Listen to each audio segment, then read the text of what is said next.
इतने सारे क्वेश्चन साथियों सिर्फ आपको हिपेटिक शब्द से याद हो गए। तो गाइज लीवर को साइंस में क्या कहा जाता है भैया? हिपेटिक कहा जाता है। लीवर की जो सेल होती है साथियों, कोशिका होती है, उसे हिपेटिक सेल कहा जाता है। इसका अध्ययन हिपेटोलॉजी कहलाता है। इसका विशेषज्ञ हिपेटोलॉजिस्ट कहलाता है। और साथियों लीवर में सूजन आ जाए उस बीमारी को कहते हैं भैया हिपेटाइटिस। बहिस्रावी ग्रंथियों की बात करें साथियों तो इनमें सबसे बड़ी जो ग्रंथि है, इनमें सबसे बड़ी जो ग्रंथि है साथियों वो है भैया आपका लीवर, यकृत या जिगर।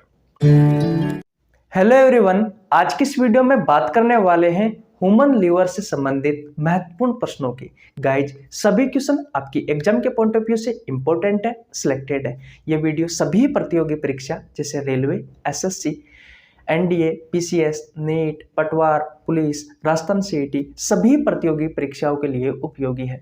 गाइज मेरा नाम रवि है। मैं सभी प्रतियोगी परीक्षाओं के लिए बायोलॉजी पढ़ाता हूं। जो कंटेंट आपको पेड कोर्स में उपलब्ध नहीं होता उससे अच्छा कंटेंट देने की कोशिश करता हूं। आपको हमारे साथ जुड़ने के लिए ₹1 देने की आवश्यकता नहीं है। सिर्फ आपको हमारे चैनल को सब्सक्राइब करना है, बेल आइकन को प्रेस करना है, जिससे आपके पास हमारी वीडियो का नोटिफिकेशन टाइम टू टाइम पहुंच सके। अब करते हैं साथियों आज की क्लास की शुरुआत। देखिए भैया, अब बात करते हैं क्वेश्चन नंबर 1। इस क्वेश्चन से साथियों मैं आपको जो जानकारी देने वाला हूं वो रेलवे में भी पूछी गई है और एसएससी में भी पूछी गई है।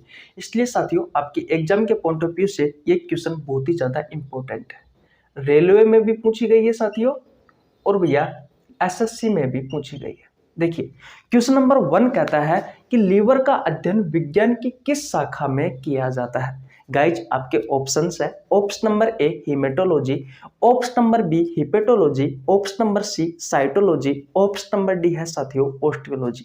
गाइज इस क्वेश्चन का आंसर अगर आपको पता है तो प्लीज कमेंट बॉक्स में बताइए। देखिए इस क्वेश्चन का राइट आंसर होगा साथियों ऑप्शन नंबर बी हिपेटोलॉजी। देखिए सबसे पहले बात करते हैं साथियों कि आपका जो लीवर है इस लीवर को किस किस अलग अलग नाम से जाना जाता है, यानी कि इसके अन्य नाम क्या है। तो आप कहोगे भैया कि यकृत और जिगर, इस नाम से जानते हैं आप लीवर को। ओके साथियों साइंस में इसे क्या कहते हैं, क्या आपको पता है? साइंस में इसे कहते हैं साथियों हिपेटिक। हिपेटिक शब्द का यूज लिया जाता है साथियों लीवर के लिए। आपको हिपेटिक शब्द याद करना है साथियों और इससे आपको बहुत सारे क्वेश्चन याद हो सकते हैं। कैसे? ध्यान से सुनना। अगर आपसे साथियों लीवर की कोशिका का नाम पूछे कि लीवर की कोशिका का नाम क्या है तो आप क्या कहोगे साथियों कि भैया हिपेटिक है, हिपेटिक सेल। बोलो लीवर की कोशिका का नाम याद हुआ हिपेटिक सेल। ओके भैया आगे चलते। अगर आपसे इसके अध्ययन के बारे में पूछा जाए कि भैया लीवर का अध्ययन हम विज्ञान की किस शाखा में करते हैं तो साथियों हिपेटोलॉजी शाखा में करते हैं। हिपेटोलॉजी विज्ञान की वह शाखा है साथियों जिसमें हम भैया लीवर के बारे में अध्ययन करते हैं। बोलो बात क्लियर? ओके भैया नंबर 3 पर बात करें साथियों तो इसका विशेषज्ञ जो होता है, विशेषज्ञ और डॉक्टर भी कह सकते हो आप, तो वो क्या कहलाता है साथियों? तो वो कहलाता है भैया हिपेटोलॉजिस्ट। हिपेटोलॉजिस्ट। देखिए एक बीमारी होती है साथियों जिसमें लीवर में सूजन आ जाता है। आपसे क्वेश्चन पूछा जाए कि उस बीमारी का नाम बताओ जिसमें लीवर में सूजन आ जाता है साथियों, तो वो बीमारी है हिपेटाइटिस। हिपेटाइटिस। इतने सारे क्वेश्चन साथियों सिर्फ आपको हिपेटिक शब्द से याद हो गए। तो गाइज लीवर को साइंस में क्या कहा जाता है भैया? हिपेटिक कहा जाता है। लीवर की जो सेल होती है साथियों, कोशिका होती है, उसे हिपेटिक सेल कहा जाता है। इसका अध्ययन हिपेटोलॉजी कहलाता है। इसका विशेषज्ञ हिपेटोलॉजिस्ट कहलाता है। और साथियों लीवर में सूजन आ जाए उस बीमारी को कहते हैं भैया हिपेटाइटिस। ये वायरस से होने वाली एक बीमारी है साथियों। जब हम विषाणु जनित रोग पढ़ाएंगे तब आपको हम बहुत अच्छे से बताएंगे। अब आते हैं साथियों हमारे क्वेश्चन पर। देखिए मैंने आपसे क्वेश्चन पूछा है कि लीवर का अध्ययन विज्ञान की किस शाखा में किया जाता है, उस शाखा का आपको नाम बताना है। आपको मैं पहले ही बता चुका साथियों कि भैया इसका अध्ययन हेपेटोलॉजी कहलाता है। ऑप्शन नंबर बी इसका राइट आंसर हो जाएगा। साथियों याद रखना, ब्लड का अध्ययन हम विज्ञान की जिस शाखा में करते हैं उस शाखा को क्या कहते हैं साथियों? उस शाखा को कहते हैं हेमेटोलॉजी। कोशिकाओं का अध्ययन हम विज्ञान की जिस शाखा में करते हैं उस शाखा को साइटोलॉजी कहा जाता है। ऊतकों का अध्ययन हम विज्ञान की जिस शाखा में करते हैं उस शाखा को हिस्टोलॉजी कहा जाता है। ये क्वेश्चन आपसे पूछे जाते हैं। और आपकी जो बोन्स होती है, आपकी जो अस्थियां होती है, हड्डियां होती है, इन अस्थियों का अध्ययन हम विज्ञान की जिस शाखा में करते हैं उस शाखा को ऑस्टियोलॉजी कहा जाता है। गाइज इस एक क्वेश्चन से बहुत सारे क्वेश्चन मैंने आपको करवाए हैं। आशा करता हूं ये क्वेश्चन आपको बहुत अच्छे से समझ में आ गया होगा। इसी तरीके से साथियों हम बहुत सारे क्वेश्चन करने वाले हैं, लगभग 5 से 7 क्वेश्चन करने वाले हैं। इन 7 क्वेश्चनों में साथियों मैं आपको लीवर का पूरा कंटेंट दे दूंगा, एक भी क्वेश्चन बाहर नहीं जाएगा। याद रखना मेरे दोस्तों, अगर आपको वीडियो अच्छी लगती है तो वीडियो को लाइक कर दिया करो यार। आपके छोटे भाई के लिए एक प्यारा सा कमेंट कर देना। चैनल पर नया तो चैनल को सब्सक्राइब कर लेना, बेल आइकन को प्रेस कर लेना, जिससे आपके पास हमारी वीडियो का नोटिफिकेशन टाइम टू टाइम पहुंच सके। इस 2023 में साथियों हम आपको नौकरी लगवा कर ही छोड़ेंगे। ठीक है भैया, ओके। और बात करें तो जैसे जैसे हमारे क्वेश्चनों का स्तर बड़ा होता जाएगा वैसे वैसे ही साथियों आपकी एग्जाम के पॉइंट ऑफ व्यू से आपके क्वेश्चन बहुत ज़्यादा इंपॉर्टेंट होते जाएंगे। इसलिए वीडियो को शुरू से लेकर के एंड तक देखना। ओके भैया, चलते हैं साथियों नेक्स्ट क्वेश्चन की ओर।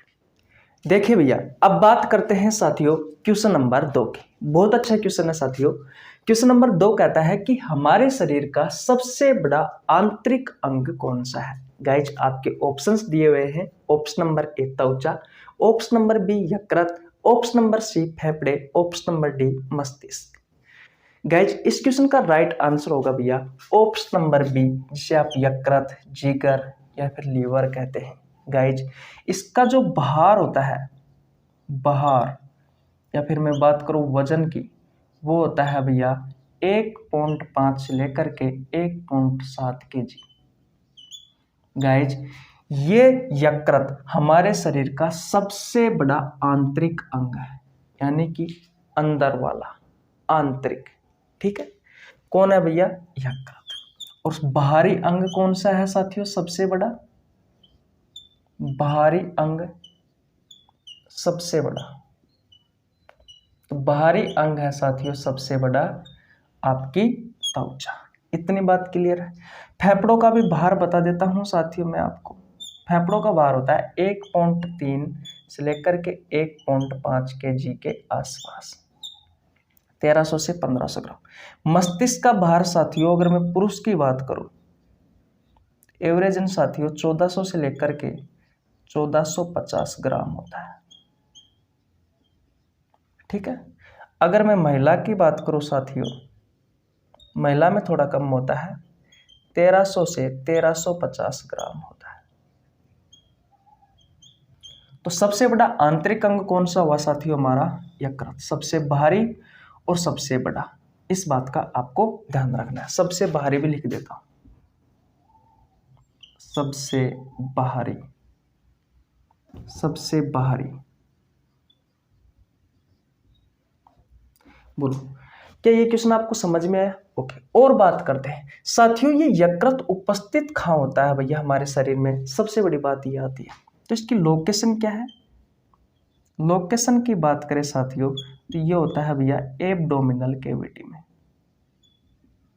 अब एब्डोमिनल कैविटी क्या होती है ये तो आप जानते ही होंगे। इसे हिंदी में कहा जाता है उदर गुहा।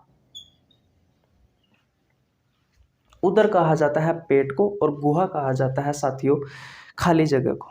यानी आपके पेट में जो खाली जगह है साथियों वो होती है एब्डोमिनल कैविटी। बोलो ये क्वेश्चन आपको समझ में आया या नहीं आया? गाइज अगर आ गया है तो भैया स्क्रीनशॉट ले लीजिए।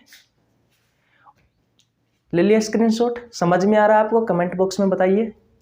ओके भैया, अब चलते हैं गाइज नेक्स्ट क्वेश्चन की ओर। देखिए भैया क्वेश्चन नंबर 3 की बात करते हैं। बहुत अच्छा क्वेश्चन है साथियों, बहुत सारी जानकारी देने वाला हूं। इस क्वेश्चन से आपके बहुत सारे क्वेश्चन क्लियर होने वाले हैं। देखिए क्वेश्चन नंबर 3 कहता है कि हमारे शरीर की सबसे बड़ी बहिस्रावी ग्रंथि कौन सी है? गाइज आपके ऑप्शंस है, ऑप्शन नंबर ए आउटो ग्रंथि, ऑप्शन नंबर बी है यकृत, ऑप्शन नंबर सी है पीयूष ग्रंथि और ऑप्शन नंबर डी है साथियों पीनियल काय ग्रंथि। देखिए इस क्वेश्चन का जो राइट आंसर होगा साथियों वो होगा भैया ऑप्शन नंबर बी यकृत। आइए क्वेश्चन के बारे में समझते हैं। क्वेश्चन में दिया हुआ है साथियों ग्रंथि, जिसे इंग्लिश में कहा जाता है ग्लैंड। क्या होता है साथियों ग्रंथि? मानव शरीर का ऐसा कोई अंग या ऊतकों का समूह है जो साथियों एक केमिकल कंपाउंड बनाए, यानी कि रासायनिक यौगिक बनाए, और उस रासायनिक यौगिक को या तो शरीर के किसी अन्य अंग के पास ट्रांसफर कर दे या फिर साथियों उसे शरीर से बाहर त्याग दे। वो होती है साथियों क्या? आपकी ग्रंथि। किसका निर्माण करती है साथियों? केमिकल कंपाउंड का। केमिकल कंपाउंड यानी कि रासायनिक यौगिक का। रासायनिक यौगिक का। अब बात आती है साथियों कि रासायनिक यौगिक क्या क्या हो सकता है। तो साथियों रासायनिक यौगिक हो सकता है जूस, केले या फिर आम का या पपीता का जूस नहीं साथियों, जैसे कि पितरस, आंतीय रस, सुना होगा आपने ना, अग्नाशय रस, वो वाला जूस, यानी कि इसे हिंदी में बोला जाता है रस। दूसरा होता है साथियों एंजाइम, जो भोजन के पाचन में सहायक होता है साथियों, जूस और एंजाइम। और हार्मोन की बात करें तो तीसरा होता है हार्मोन, इसे भी लिख देता हूं एंजाइम। देखिए हार्मोन जो होते हैं साथियों, आपको पता है हमारी बॉडी में बहुत सारी बायोलॉजिकल रिएक्शंस होती है, जैविक अभिक्रियाएं होती है, तो उनको नियंत्रित करने का कार्य करता है हार्मोन। अगर हार्मोन की आपके शरीर में कमी हुई या अधिकता हुई तो उससे आपको रोग हो जाता है। इतनी बात क्लियर। और गाइज जो जूस और जो एंजाइम होते हैं ये भैया भोजन के पाचन में सहायक होते हैं। अब गाइज जो ग्रंथि होती है उन्हें इस केमिकल कंपाउंड यानी कि रासायनिक यौगिक के आधार पर 3 भागों में बांटा गया है। कितने भागों में? 3 भागों में। नंबर 1 पर आता है साथियों अंतःस्रावी ग्रंथि। अंतःस्रावी ग्रंथि। नंबर 2 पर आता है साथियों बहिस्रावी ग्रंथि। और नंबर 3 पर आता है साथियों मिश्रित ग्रंथि। अब बात आती है कि अंतःस्रावी ग्रंथि क्या है। तो याद रखना मेरे दोस्तों, ये निर्माण करती है भैया हार्मोन का। किसका? हार्मोन का। और हार्मोन साथियों ब्लड में घुल करके अपने टारगेट पॉइंट तक पहुंचता है। बहिस्रावी जो ग्रंथि होती है साथियों, ये भैया जूस और एंजाइम इन तीनों का निर्माण करती है। और जूस और जो एंजाइम होते हैं साथियों, ये भैया एक डक्ट की सहायता से, एक नली की सहायता से अपने टारगेट पॉइंट तक पहुंचते हैं। जो मिश्रित ग्रंथि होती है साथियों, ये भैया जूस, एंजाइम और भैया हार्मोन इन तीनों का निर्माण करती है। मिश्रित ग्रंथि का सबसे अच्छा उदाहरण है साथियों अग्नाशय ग्रंथि। गाय जो अग्नाशय ग्रंथि होती है ये मानव शरीर की दूसरी सबसे बड़ी ग्रंथि है। इतनी बात क्लियर। अंतःस्रावी ग्रंथियों में साथियों सबसे बड़ी ग्रंथि कौन सी है? तो सबसे बड़ी ग्रंथि कौन सी है भैया अंतःस्रावी ग्रंथियों में? तो थायराइड है। थायराइड ग्रंथि, जिसे आप आउटो ग्रंथि भी कहते हैं। और सबसे छोटी कौन सी है साथियों? अंतःस्रावी ग्रंथियों की बात कर रहा हूं मैं, तो सबसे छोटी ग्रंथि है साथियों पीनियल काय ग्रंथि।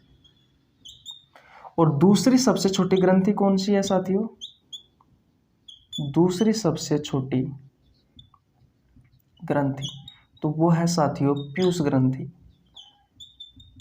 जिसे आप मास्टर ग्रंथि भी कहते हो। बहिस्रावी ग्रंथियों की बात करें साथियों, तो इनमें सबसे बड़ी जो ग्रंथि है, इनमें सबसे बड़ी जो ग्रंथि है साथियों वो है भैया आपका लीवर, यकृत या जिगर। और साथियों इसमें सबसे छोटी जो ग्रंथि है वो होती है भैया लेग क्राइमल।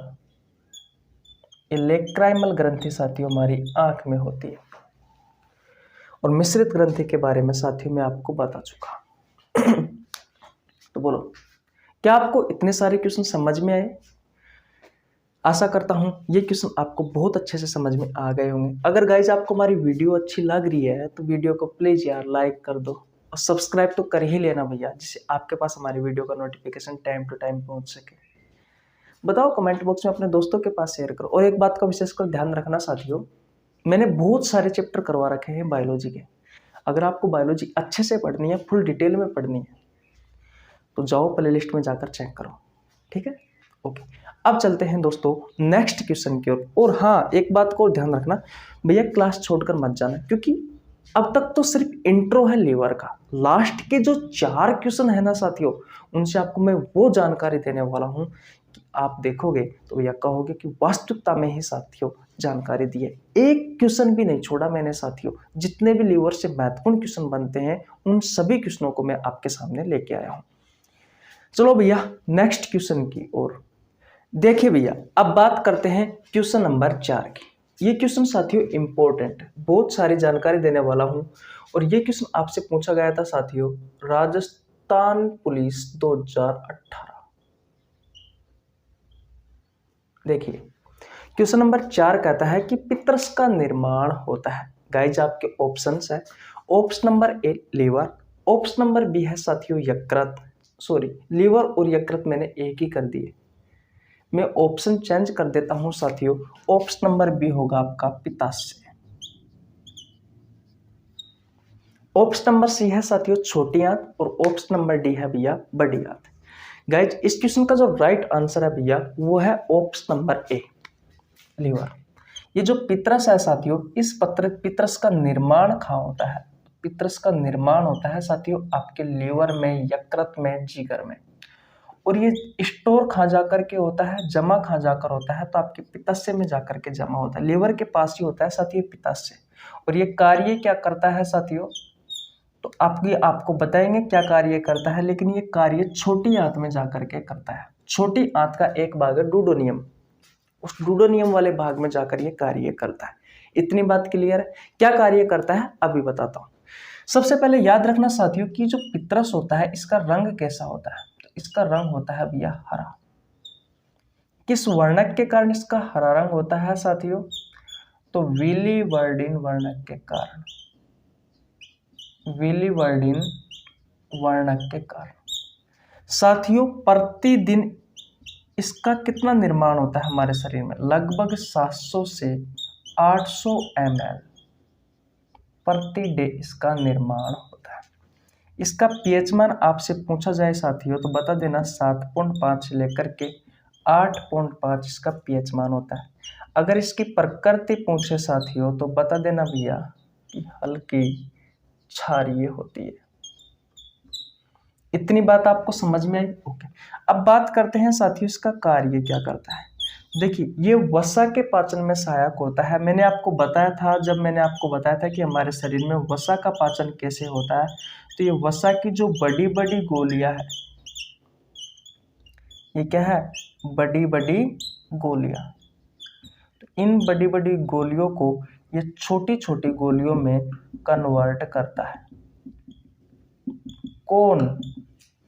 ये भैया पित्रस।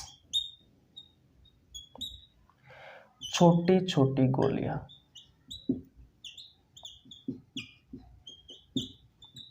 और यही साथियों क्या कहलाता है? यही कहलाता है भैया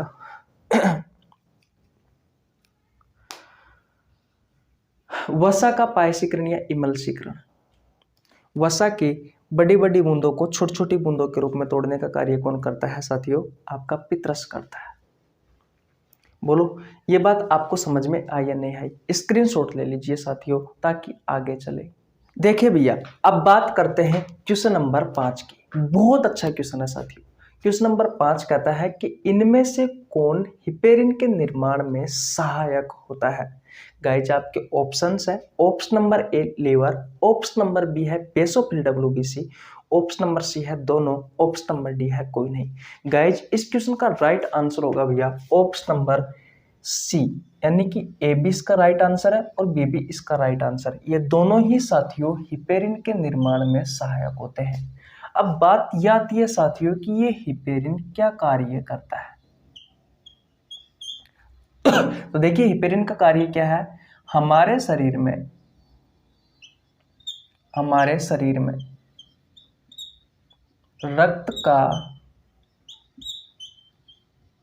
थक्का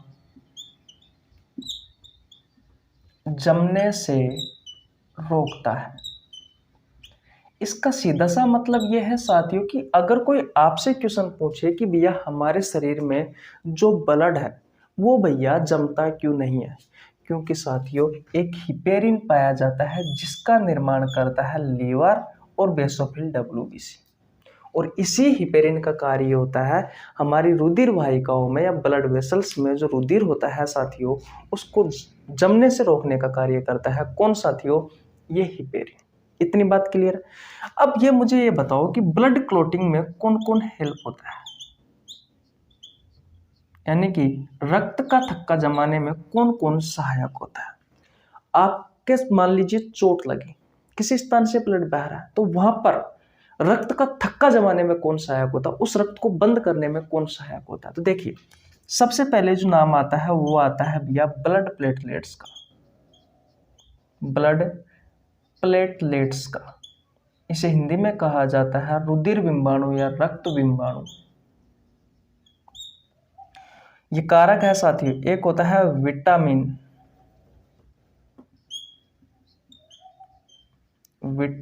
के, एक होता है कैल्शियम।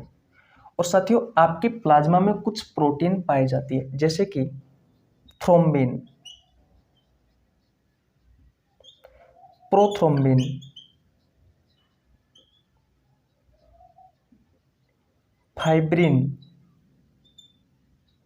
फाइब्रिनोजन।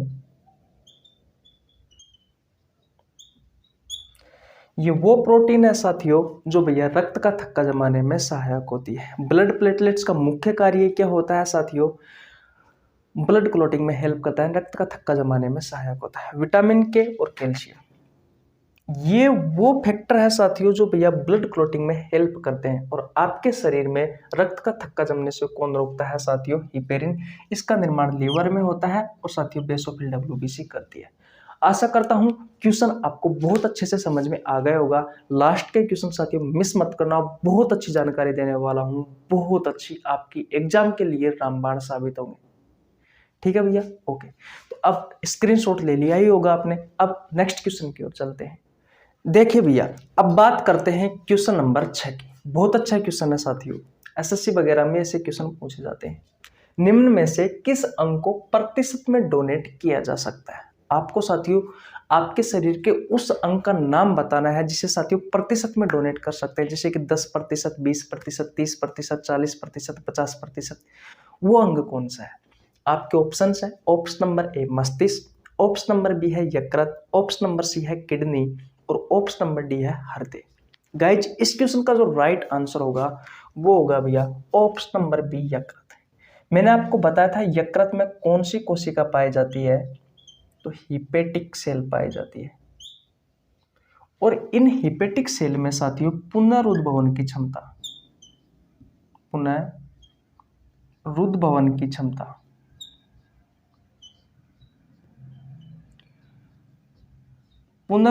क्षमता सर्वाधिक होती है।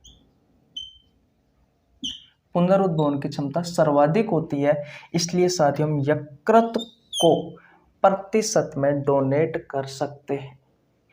पुनरुद्भवन की क्षमता क्या होती है? जैसे कि मान लीजिए कोई चीज है वो टूट कर, जैसे नाखून होते हैं, अब नाखूनों में भी पुनरुद्भवन की क्षमता पाई जाती है लेकिन लीवर के बराबर नहीं पाई जाती। इनको आप काट देते हो तो काटने के बाद में वापस थोड़े दिनों में इनका विकास हो जाता है, ये होती है पुनरुद्भवन की क्षमता। ठीक उसी तरीके से आपके यकृत में, आपके लीवर में, आपके जिगर में साथियों हिपेटिक सेल पाई जाती है। इन हिपेटिक सेल में पुनरुद्भवन की क्षमता पाई जाती है।